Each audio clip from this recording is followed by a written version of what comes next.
Welcome to Nerdy Geeky Freaky, the podcast for all you nerds, geeks, and freaks. I'm William. And I'm Anika. And I'm Mike. Oh, this is episode 13, the podcast that ain't got time to bleed. Podcast that ain't got time to bleed. All right, let's start things. Huh? There's always time. There's always time? Whatever. All right. Nobody makes me bleed my own blood. All right, let's start things off with how we always started with the nerdy news headlines. What's number 5, Will? Number 5 is Gambit movies, October 7th, 2016. And it is official that Channing Tatum is going to be Gambit, despite reports that came out last week about him possibly not being Gambit because of some supposed contract negotiations gone awry. And all it was is, like, I guess standard protocol, like before he actually signed the fine print and everything like that and signed his life away for multiple movies. I heard it was fine, like, it was going, greenlit a long time ago. It was. He's I thought I heard of it. Yeah, a long time ago. Nothing's... He's producing it. His production company is helping to produce it. Yeah, and he's also going to be in the next Apocalypse movie. Yeah, he might pop up in there. It's still not confirmed about that one. But, it's been confirmed for a while. Just what happens is, like, the standard negotiation process we're still in play, I guess, and there was a supposed leak that he was demanding more money or something because the production budget got leaked and it's $150 million. So people were like up and roar about that. Like, how is this a Gambit movie going to be $150 million? And it caused the studio to reassess the budget, and part of it was going to cut Channing Tatum's pay. But it was all just rumored. It was just standard procedure. Like, this happens with every person who's going to sign a contract, especially a superhero movie contract, where they pretty much lock you in for multiple movies at once, not just... I'd just be happy with $50,000. I'm like, yeah, I'll do the movie. I'll be Gambit. Yeah. Woo! Gambit? Throwing cards? That's a budget $50,000? cut. Woo! Yeah, that's a budget cut. You think Mr. Sinister is going to be in it? Because he hasn't been in a movie yet. That's the rumor, actually, that Sinister might be one of the main villains for this one. Yeah, because the Gambit standalone comic, basically, after he leaves New Orleans... I'm still holding out hope that Sinister's going to be either teased or show up, like, pre-mutation in Apocalypse. He's way old. Let's just be honest. Well, Apocalypse is the one who created him. Well, I can still see the Apocalypse creating him in Apocalypse, but he's just not old. But then you got 2 origin movies. Not necessarily. You just have a quick origin with Sinister. He's like a mutant rights activist or something, on the human side. It's more of a genetic experiment scientist who creates mutants, and that's why he's What if he's the one that discovers Apocalypse as the ancient mutant, and Apocalypse mutates him to test his powers as a god? Maybe that'd be cool. I'll be cool if he's in this new one. It could be interesting. I mean, you got to remember too. This is set in the 80s, so it's not so far-fetched to think that maybe Apocalypse has been around for a while. It's just he hasn't shown a presence because he felt it hasn't been the rest of the world hasn't been worthy enough of his presence yet. Maybe. I don't know. I just hope Sinister's in it. He's a good bad guy. Sinister. So yeah, number 4, we got the Game of Thrones might be season 8. Might go to season 8. Definitely going to be season 7 and 8. I think I didn't read the article, I just saw the headline. But they were saying that HBO definitely wanted to go to season 7 and 8. I'll watch it. We'll watch it. Yeah, a lot of fans are still going to watch it. I think it'll probably make it to season 8, I think. I'm a book reader, so they've already caught up to the books, and now Your power is gone now. My power is gone. Well, I barely got this power, like, season 3, halfway through season 3. That's when I started reading, actually, when season 4. I read the books up to book 5 by season 4, before season 4 came out. So I was ahead for season 4. I was better than all you guys because I knew what was going to happen. But now you're all better than me because you're going to know what's going to happen. They changed some things from the book readers. Yeah. They do change a lot of things. Yeah. Like, there's a lot of things that happen in book 5 that didn't happen in season 5. I was reading that they might add in some small stories that they left out in the season, just to add some more things in there. I think that's what the plan was, because they knew they were going to catch up to the books, and they didn't want to. They could have included those things in previous seasons, and then maybe move the story forward and just touched on those things a little bit. But I think this is probably a smarter plan to keep those things, because now with all the character shifts, I mean, it was going to be hard to balance everyone's favorite characters that were in season 3 and 4 with everyone and 5 with the new characters. Now that half of them are all dead, it's going to be an easier balance. Yeah, but they still have plenty of characters. It's not like we all wouldn't see just Jon Snow and Tyrion. It's we like everybody. Everyone has. And there's a few characters in the books that are like fan favorites from the books that haven't been introduced. That there's only a couple that the producers have outright said that are never going to be in there. Yeah. And 1 or 2 that they kind of hinted at. And what's his name? They just cast somebody. What's his name? The Ian McShane, the guy who played the pirate in the 5th Pirates of the Caribbean, or in the 4th Pirates of the Caribbean movie, Blackbeard. Yeah. And what else has he been in? He's been in a lot of stuff. He's pretty much, I don't really recognize him. He's covered in that movie, so. True. I'm trying to think of something he might have been in that you might know him from, but I can't think of anything right now. But he just got cast for season 6, and his character description sounds like somebody I know from the books that hasn't been introduced yet, that has a very big part in the storyline, but not in the books particularly. Like his character doesn't show up, but his plot line is integral to what happens in the 4th and 5th books. That'd be really screwed up. They add someone the last season and they become the king. That would be screwed up. I'm like, we don't even barely know that character. We haven't been through the whole seasons with that character. I don't care. But no, it's okay. It depends on who or how the character is, because we could end up really liking a character if they just show up in the last season and become king all of a sudden at the end. And we could just be like, wow, that person's cool. Well, if you read the books, you kind of get the idea of what's who might be king. But the show, they do a really good job at teasing you. Like you have no idea, because the whole Stannis thing that happened in season 5, does not happen in the books at all. He's still a key player. Burn his daughter. Well, supposedly that's what George, because Shireen's still alive in the books, but supposedly George R.R. Martin had the idea to do that. Now that he's seen what's going to happen before he puts pen to paper, he might be like, maybe I won't have Stan. Maybe I'll make Stannis the good guy in my books, because that's the thing that I liked about Stannis. That's the thing I liked about Stannis this season is he started becoming more like the guy you can root for. Yeah. Even though he still did bad things, like he did them for the greater good of the 7 Kingdoms. I never saw that. Now you never saw that? I never saw that whole like greater good. Yeah, I know. Before he went burning his daughter and stuff. But I never saw I never rooted for him really. No, I rooted for him a little bit, and not in the first 2, not in season 2 when he first got introduced. I didn't root for him. Yeah. But later seasons, I started rooting for him, and he seemed like the lesser of the evils that roam the 7 Kingdoms. Like he seemed like the perfect person to combat the Boltons, because he's just as bad. Oh, the Boltons are bad. They're bad people. Better than Cersei. Yeah. All right, what's number 4? I mean number 3. 3. The Fantastic Four movie came out yesterday, Thursday, August 6th. Oh, I'm sorry.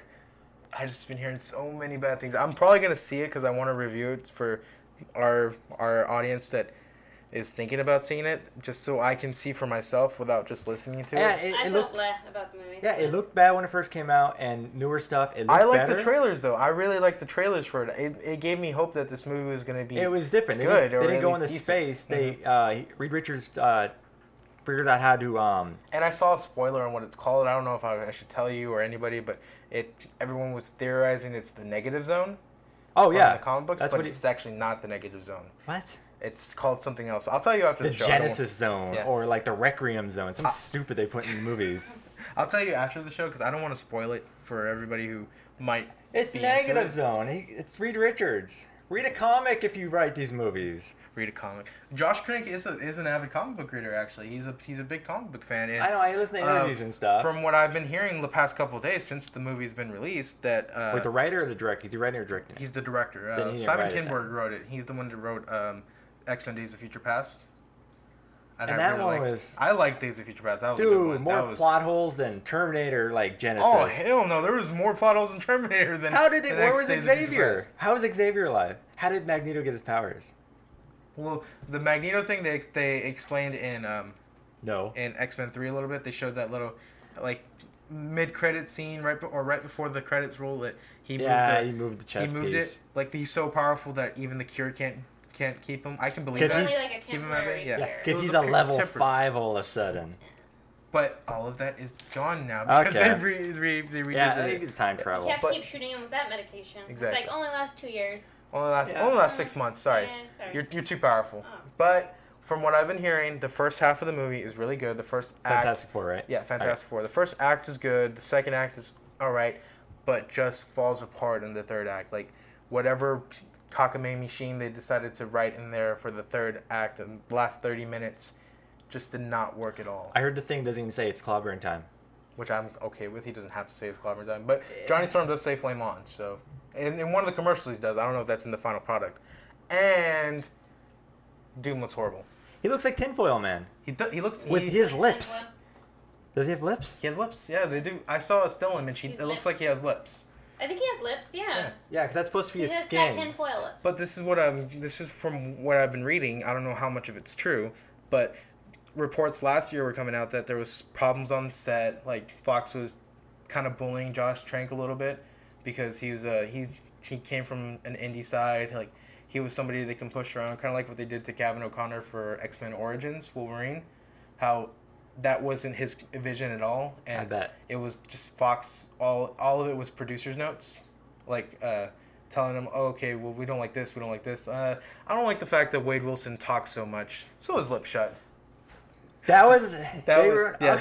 I watched an interview with the director, and he said he looked kind of like defeated, but basically, like, this isn't the Deadpool you know. This is our interpretation of Deadpool, which you just stain that movie. It was a good movie until that point. Mm-hmm. I liked it. It was silly. It was a comic book movie. But X-Men Origins. where am I at? I think of Wolverine Origins. Yeah, Wolverine Origins. Yeah. That's one of the movies that like had a lot of problems because of production notes and everything like that. And the same thing happened. It's been reported that the same thing happened on the Fantastic Four set. That they weren't confident in the movie to stand on its own legs with the director's vision. So they're asking to change things, and the whole entire third act was just reshot. And it kind of seems like, from what I'm hearing about CG in the movie, for it being a major Hollywood production in this day of age with comic book movies, the CG shouldn't look so bad. They're thinking they rushed the CG just to get it out on time without having to push it back. Because they're more worried about pushing it back. That whole movie looked a mess, even with the casting and stuff and just everything. I like the cast because the cast are a lot of up-and-coming new talent that's been... and now it's done. And now it might be done. That might have screwed them over, too. Mm-hmm. Like, oh, shoot. I think it's time for... It's been rushed. If this movie doesn't do good at the box office this weekend, my hope and guess is what they would do, because they're not going to do the same deal that Sony did, because Fox has X-Men still to hold them at bay. They can hold off on making another Fantastic Four movie until the rights are about to... Yeah, but who's gonna even want to do it? It's gonna be the third reboot. It is. That's why I'm saying what I think they should do is, if this movie bombs, they should sell it back to Marvel for cheap, because they're never gonna make another dime off this movie. At least they can make something off of it by selling it back to Marvel proper, and then like 10 years down the line, Marvel can take another shot at it and doing Fantastic Four, and they can incorporate and bring the comic back. Yeah. Please bring the comic back. Yeah, they can bring the comic back too. Anyway, they can incorporate, like, because the one bad thing that Fantastic Four has is this idea of if they were to bring Fantastic Four into the Marvel Cinematic Universe, they won't be as special, because you figure if they were to go back to the MCU, it won't be for like another 10 years till after Phase 3 is over, when we finally get introduced to Inhumans. And you're going to kind of stop and think, like, what's so great about Fantastic Four in this Marvel Cinematic Universe? They're, like, we already have people that can do all this stuff. We have, at this point, Captain Marvel will be out. We have Guardians of the Galaxy. We have, like, all this stuff. Like, what would be so special about them? So I think that's the one problem Marvel would have running into trying to reboot this series. The movie that killed the franchise. Yep. Another movie that this Fantastic Four just is not meant to be on the big screen, apparently. So if you like Wolverine Origins, you'll probably like Fantastic Four. What's that? Is it just Fantastic Four? Fantastic Four. Or if you... this guy, Chris Stuckman on YouTube, he calls it Fan Four Stick, because of how it's Fant, then it's the number 4 as the A, and then Istic 4. Okay. Yeah, Fan Four Stick. Still looks pretty bad. But number Yeah. two, we got the announcement of the Dungeons and Dragons movie. Oh my God, Danica. Yeah, let's hear your input. You're the one that's been playing D&D. It has potential of being good. You Other movies have been bad. Have you seen the other movies? I think I've seen part of the first one.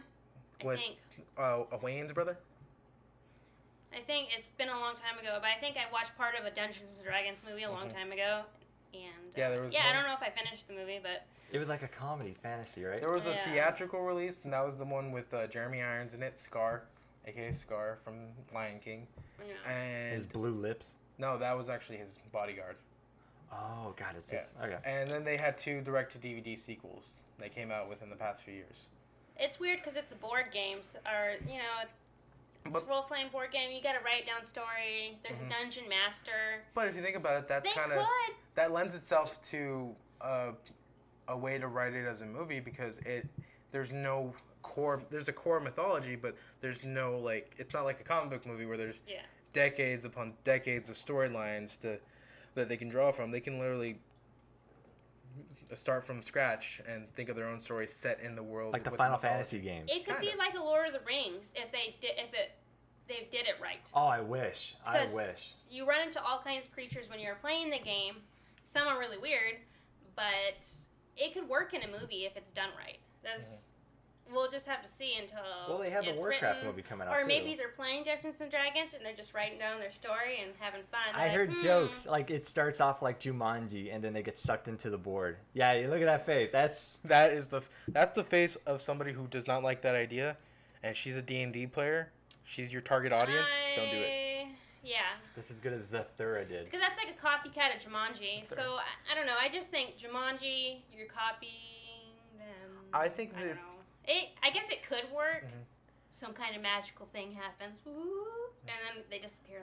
Like, we're in another universe. Just, I don't know. They don't talk about director or anything, right? And then they wake up. They haven't talked directors or anything like that. Okay, writers. so hopefully it is good as like Lord of the Rings or some of the good fantasies. It'll all depend on Warcraft and Assassin's Creed. If Warcraft is really good, it would, and it's critically good too. I think more solid directors will be willing to step up to the plate because where Dungeons and Dragons the movie failed was a very rich and powerful Dungeons and Dragons fan bought the film rights and he funded the movie himself as a fan. Yeah. But he knew next to nothing about how movies were supposed to be made or anything like that. So it seems like the opposite though. What? Just, some person who's never played the game or understand the concept, bought the rights and just made a cheap, fast movie. Like those video game movies that we used to get. Like anything Uwe Boll has directed? Like House of the Dead. Like anything Uwe Boll has directed? Yeah, exactly. That's why Ubisoft is, I think it's Ubisoft, or no, Activision. Activision is starting their own film company. But what they're doing is they're getting quality talent. They're getting former studio heads, they're getting directors, they're getting actual people who know what to do to head their film division. They're not just splitting off the gaming side of it and then putting it on the big screen. But are they doing this because, Battleship was a board game, now it's a movie. Everything's a cash grab. This is a cash grab. Yeah. D&D has a longer standing. Like we found out Pez the movie. Pez. Pez. The movie. Pez the movie. No, let's not get Is it like that kind of idea? Are they going to... Because Lego was a great movie, and that's the first one of these... Oh, it wasn't the first. Battleship came out. I think it's Warcraft, because if it wasn't for Dungeons & Dragons, we wouldn't have Warcraft or World of Warcraft or anything like that. Yeah. So I think it's nostalgia. It's like somebody thinking, we do have an opportunity here to craft an amazing story from set in this world of Dungeons & Dragons. Well, maybe somebody's been working on it and writing it for a while before they're releasing something, and maybe it's being inspired from a game that somebody is playing, because there's some really cool ideas that go into when you're just randomly writing and you're rolling the dice, going with it, and it's off the book, and there's so many books and so many details to the game that it's... Even I'm like, what? Oh, okay, all right. Yeah, it's just roll that and I'm dead now? Okay. How would you feel if it was like how Big Trouble in Little China is? Just one guy gets thrown in a fantasy magical world. Yeah. Kind of like that. No? Well, it's got to be a group. Because what would work in the movie is if it was like Lord of the Rings, because you're usually in a group. Yeah, when you have to fight something like a dragon, you need at least like 4 people. So there's gonna be a group of people, and you got to travel everywhere in the game. You got to travel. They're like, okay, there's zombies off past the swamp, so you got to travel and you encounter things when you're traveling. So there'd probably be an action movie where they're traveling through places, and there's a group of them. They got to kill something. But wizards and things like that. I think it runs the risk of, even though this was like, I'm sure Dungeons and Dragons was heavily inspired by Lord of the Rings. Yeah, I think it was too. The people who developed the game. Mm-hmm. But it runs that risk of being compared to Lord of the Rings, and not a lot of people are gonna. Oh, it's just a Lord of the Rings ripoff. The people, like the general audience who've never played Dungeons and Dragons. Then they're gonna say that about anything. Then. They are gonna say that about it. That's what happened with Lord of the Rings. It's when that movie came out, everybody thought, oh, this is gonna bring a resurgence of like the sword and sandal fantasy type movie, like from the 80s when they didn't have good special effects, but now they can make these movies better. Don't watch it. But what happened was Lord of the Rings got so much critical acclaim. I mean, every movie was nominated for an Oscar for Best Picture that year, and the third one won like 11 Oscars. It ties the records with, I think, Titanic. Yeah. And at that point, they realized we can't just put out another fantasy movie, because all it's going to be now is compared to Lord of the Rings, and it's not going to be able to hold up on its own. I think once Warcraft comes out, though, if it can stand on its own as a fantasy movie, then maybe another studio can try this attempt at making their own story set in a fantasy world and Dungeons and Dragons. And I'm saying it right now because I know it's going to happen. I know they're not the same studio, probably. Dungeons and Dragons, Warcraft shared universe. It's going to happen. Everything's a shared universe these days. It's gonna happen. They might like blend somehow, or shared universe thing. Magic. But it's okay. Magic can combine the two worlds just as easy as that. It has an audience, so there'd be an audience to watch it. If it's done right, it could do well, and there's an audience. You think it could be a multiple series, too, because... Franchise, yeah. For franchise, yeah. so... You think Gary would go dressed up as his character to premiere night? Maybe. Maybe I would. We'll see. Maybe my own character. Bring in a sword and stuff, so... Like, hey, they kicked me out of the theater. Like, you can't come in. All right, what's number 1? Number 1, the R-rated Deadpool trailers finally came out. Oh my god, I loved it. It was good. It was really good. They changed the music for the 3rd time now.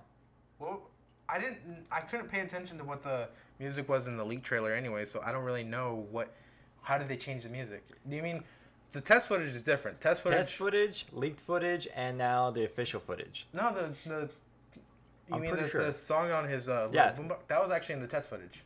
Yeah, that was the first one. It was? No. I mean, sorry. The leaked trailer. That was from the Comic-Con trailer. The original, the test footage was the Gwen Stefani song. Yeah. But I think the test footage I keep saying test footage. The leaked footage had that same song too. We could barely hear it though. I can. To be fair, you could barely hear it. I could barely hear it. Yeah. Like, if you told me they changed it, I wouldn't know any different either way. I'm pretty sure he changed it. Yeah. But I don't know. But they did change up the trailer a little bit. I mean, they didn't include that part from the leaked trailer where Negasonic Teenage Warhead introduces herself, and he's like, "What the shit? That's the most awesome name ever!" Was that in the R-rated one or the? No, that was in the leaked trailer. That was the Comic-Con trailer. Oh, okay. In the R-rated trailer, they just showed like it was basically the same trailer, just a little trimmed up a little bit, and I don't know if they included anything else, but in the new one, yeah, Colossus was in it. A little bit more. They have a little more fight scenes. Did you notice Colossus looks like his comic book counterpart now? Yeah, he's got the big X on his chest, and he's got that look to his metal where it looks like it's. Oh, the plates. Yeah, the plates. It looks. He always had the plates in 3, or was it 2? No, it was in 2. You can hear it go clink, clink, clink, clink, clink, clink. It looked more like it was organic though, like organic steel. Like it looked like it was part of his skin, not like that it was metal plates. Days of Future Past, they didn't really get a close up on it. Yeah, they didn't. It was all black. It was like they're in dark. But Deadpool looks good. Some people are actually complaining Colossus is gonna be in this one because they said that doesn't make sense because how is he gonna be in there if he's an X-Men? And here's my reasoning for that. The timeline got restarted. And since Days of Future Past for the X-Men universe timeline. Whatever happened in the 70s started this whole new chain of events. We saw Colossus at the end of Days of Future Past. He's dating Kitty Pryde now, like he is in the comic books apparently, and he's at the Xavier Academy. What if this version of Colossus is more like, because there's a theory, well, not a theory, there's a hope that this leads into an X Factor movie. And that'd be cool. There's a still image of Negasonic Teenage Warhead in an outfit that looks very similar to an X Factor outfit. So there's a thought process going on, maybe, like, pretty sure people can connect the dots that maybe Negasonic Teenage Warhead and Colossus are part of X Factor. I'm sure, because now with comic book movies, they have sequels lined up. Mm-hmm. And there's already talks that the guy who's directing the Deadpool movie, if he gets a sequel, if he gets to do a sequel, he might want to include Cable. That'd be cool. Mm-hmm. But I don't know how they would include him, if they would bring up the issue of time travel. And it's a comedy, though. You can have a joke or something. It's like, oh, there's time travel? Like, just Deadpool breaks the fourth wall. There's time travel in this movie now? God damn it. Something like that. It would work. It would work. Yeah. But I do like the fact that, because Colossus was originally X Factor, wasn't he? X-Men originally. He was X-Men originally? Yeah. But then he moved to X Factor or in some... I never read X Factor. Wasn't it in the X-Men animated series he was X Factor, wasn't he? No, X Factor was Havoc and somebody else. Bishop? Are you thinking X-Force? Yes, X-Force. Okay, now that's it's Havoc. X Factor is a reality Wolfsbane, show. Strong Guy, Multiple Man. What's her name? Who turns green? Well, for this sake, the continuity doesn't really matter. But at this point with X-Men, they've changed so much anyway. I would think that would be cool if Colossus ends up being like X-Force and. Are you sure he's in X Factor? X Factor a thing in the X-Men? Yeah, universe? I haven't read it from the 90s. I haven't read any from the 90s, but yeah, it was Forge leaded them. Forge. Okay. I don't know, but yeah, the trailer looks good. Mm-hmm. Lots of nudity, R-rated, violence, blood. It needed to be R-rated. Mm-hmm. Not 13 T's. I wonder how much of that bridge scene is going to be like what we saw in the trailer, and because I have a feeling that part when he like puts his hands out of the thing and he's like, wait, it's like, bet you're wondering why the red suit. It just doesn't sound like it fits with. They might change it again for fourth song. No, I'm not saying the song. I'm saying just the whole scene. The whole scene. Well, then they always do that with trailers. They cut it together so the trailer shows something completely different from what the actual scene is supposed to lay out. They don't always do a scene shot for shot. Yeah. They cut it up. So I'm thinking maybe that's not all of what he said. Like maybe he pops out and then he pops back down and he's like, wait. And then... What I'm thinking is that maybe they are gonna do the traditional test footage where he's on the roof or he's on the bridge and he's like listening to the music and coloring. And then he breaks the fourth one. He's like, well, hello there. Bet you're wondering why the red suit. And he's just like, oh, that's so bad guys don't see me bleed. And then he jumps off the thing.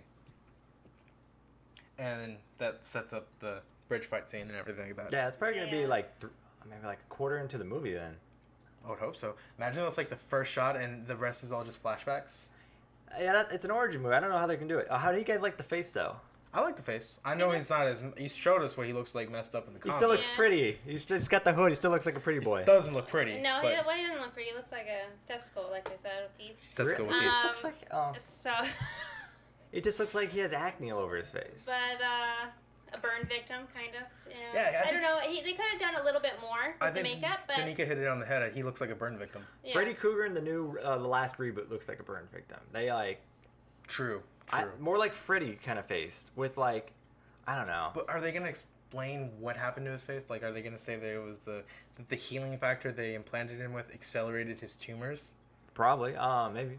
Because that's what happened. I never heard any other different interpretation of how his face is all messed up. And do you think we're gonna get to see crazy healing factor madness? Like, oh, of course, he's gonna be losing arms length because it's already probably his stomachs and intestines. Well, you saw a hole shot in his arm. He's like, ah.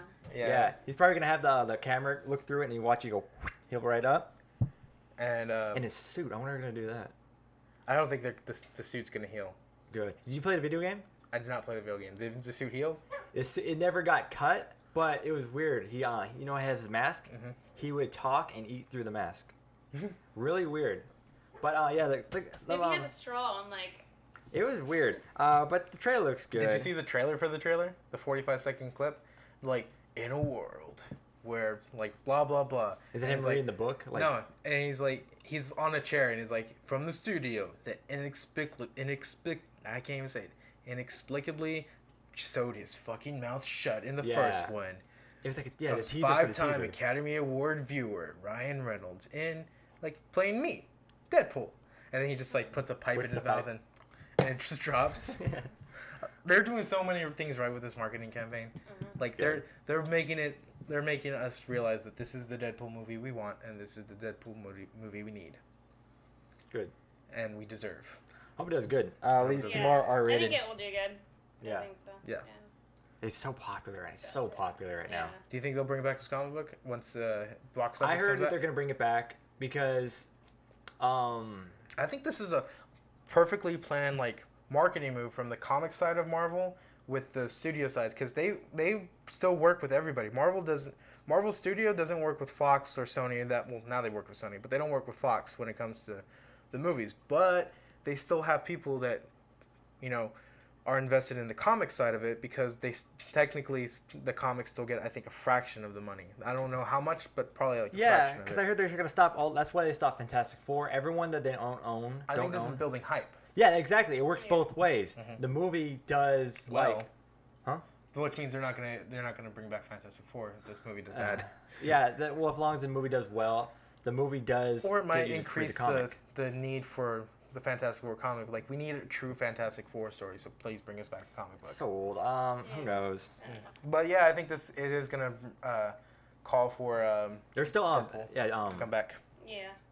What's it called? In Battle World, there's 2 Reed Richards going on right now, so they're not extinct out of, like, just written out of the universe. They're still going. Susie Storm and everyone else is dead, but 20 years, man. I'm telling you, man. 20 years from now. Who cares in 20 years? I don't know. The movies are still going to be going in 20 years with comic book. It could be over. But that's what I'm saying. In 20 years, I see secret wars going on in the movie universe, like this big old complicated scheme. Like, I just think at that point, like, we could do it. Whatever the 80s happens, Secret Wars, the 1984 Secret Wars. Or they're just gonna start all over again with some. Because I still think after Fantastic Four comes out, it's not going to do very well. It's going to make Fox just think, like, there's no hope in us rebooting this franchise. The only logical step for us is to sell it back to Marvel for cheap and just try to get some profit out of this. Marvel will happily buy it and just stick it on a shelf for like 10, 15 years and then try it again in like phase 5 or something. Well, they have to make it or else they lose the rights. Oh, wait, Fox has to use it. Yeah, Marvel doesn't, right? Yeah, they can hold on to it for I don't know how long the deals are. They have to have a property in production every so many years, and if they don't, then the rights lapse back to. Especially if this movie does Marvel. so bad, they lose so much money. It's just like we just. I don't know the budget. They might not want I'll look up the like, budget real quick. Buy Fantastic Four. Yeah. I think if let me look up the budget really quick. Oh yeah. But you guys talk. we're still on Deadpool. So. Deadpool, yeah, so you saw the trailers. It shows strip clubs and R-rated stuff and violence and blood. And their potty mouth and all that nudity. Lots of butt yeah. cheeks, you know? And from this scene, we'll clip on butt cheeks. Yeah, I don't recognize a lot of the characters, do you? The side characters like Weasel and... Because I like Bob from Hydra. He was awesome. He just pops in like, hi, hey Deadpool, what's up? Yeah. But Weasel, I'm not too familiar with him. Megasonic Teen Warhead. Yeah. That's good, you know? It's good to... They have new characters, I guess. They can't all just be Wolverine in every movie. Yeah. You think he's making a cameo? Hugh Jackman? It's like him and Deadpool, they cross paths all the time. You don't think, though? In Days of Future Past? In this movie, I don't think so. Maybe after the credits? Maybe some kind of little thing thrown in there? Yeah, you know there's going to be something after the credits. Okay. I don't know. I don't think so. I think he's going to make a cameo. You think he is? I was thinking about this the other day. I wanted to bring this up. I found the budget, by the way. But anyway, what I really want more than anything else is if this Deadpool movie is successful, I want Deadpool versus Wolverine. I want Deadpool versus Wolverine. Like an Alien versus Predator kind of? Kind of, in a way. Freddy versus Jason kind of way? Where it's just like, even if it's like a one-shot, like 15-minute mini movie, you put in a special features. I want X-Men. I want Wolverine versus Deadpool. Because I just think that would be so funny. Hugh Jackman signed on to his last movie. He's on, supposedly his last 50. movie. He will be. Well, he just said recently they have to take it out of my cold dead hands, or claws. Oh, it's money, yeah. Money. I'm 50, whatever. I'll work out. Anyway, real quick. The Wolverine is aging. The production budget for Fantastic Four was $120 million, and since there was little to no marketing on this movie and they hit it, I would say the advertising budget was probably like another 30, like 50 million at most. So that's like, you figure 170. For this movie to break even, they would need to make 300 million worldwide to warrant a sequel. It made 2.7 million so far on its opening day. Really? Opening day. That's bad. Yesterday. And midnight reviews. I think that's bad. I don't know how bad that is. We can talk about that later on. I'll look into it. Bring it up at the next show. Bring it up on the next show. Yeah, we'll bring it up on the next show, and we'll talk about it a little bit after we record. Let's move on to